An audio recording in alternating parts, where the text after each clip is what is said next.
Hey guys, welcome back to J&B Creations Party Boutique.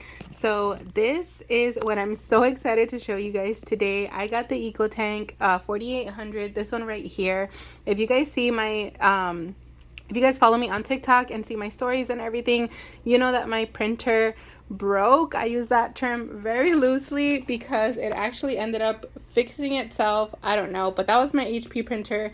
Long story short, I ordered this printer right here, a new one to replace it, and when the other one started working, I pretty much decided to convert it into Sublimation. So I got a bunch of Sublimation stuff, everything to basically convert it over. I got heat gloves, I got Sublimation ink, I got Sublimation keychains to practice.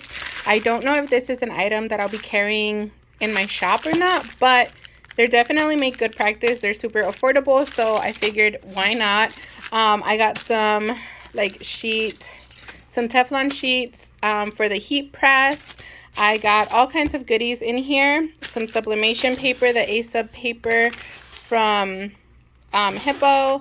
So yeah, bunch of goodies in here. I'm gonna go ahead and start setting everything up, and then I'll keep you guys updated. We also got a heat press. So I'll show you guys that once it's all set up. I have to move my office and my desk around, and then I'll show you guys everything we got. So we finally got to opening the box, and I am so excited for this moment. It has been sitting on my counter for about 3 days, literally taunting me. I wanted to open it so bad, but I wanted to make sure that I had everything ready to go so that I can actually do a test trial for the sublimation. So this is the one that I got. It's the Epson Ecotank 4800. It came with this ink right here, but I'm not using that one. I'm using this one, the Hippo Sublimation, because I want to use it to make t-shirts, party t-shirts specifically. And here I am just filling up the tanks. This process is a little bit time consuming.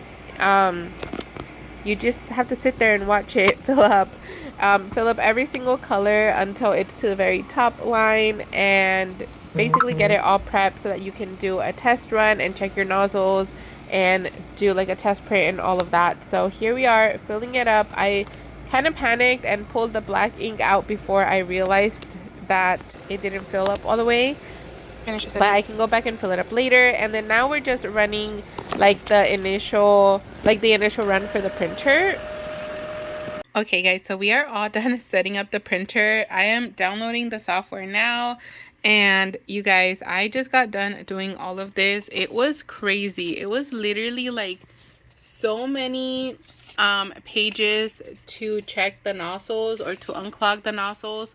I'm thinking that I had either a clogged nozzle or a multiple clogged nozzles, because it literally took 12 sheets of unclogging, and then I ended up doing a power clean through it, which is basically the original power clean you do at the very beginning. But finally, long story short, we finally got it to work. It came out with a perfect nozzle. So now we're doing the software, and it's at 99%. We're almost there. I'll update you guys once we get to the sublimation printing. And here's the heat press that my husband got for me. I absolutely love it. I just took it out of the box, so it has a lot of the little styrofoam pieces on it, but I love it. It's the perfect size. It fits right on my desk, so I can't wait to start pressing items. I'll link which one it was. I don't remember which brand it was off the top of my mind, because he purchased it for me for my birthday. I didn't purchase it, so I'll link it for you guys. But it does come with these little heat resistant pads here so that you can put your t-shirt in. And the printer is basically all set. The system is all there. I'm just running a test print. I just want to make sure that it prints and it works and everything's running the way it's supposed to. It did ask me to do an update halfway through printing, which cut off the design. You guys will see it in a second. But this was literally just a practice run, so it didn't really matter. I still went ahead and sublimated it on a piece of scrap fabric so I can see how it looked.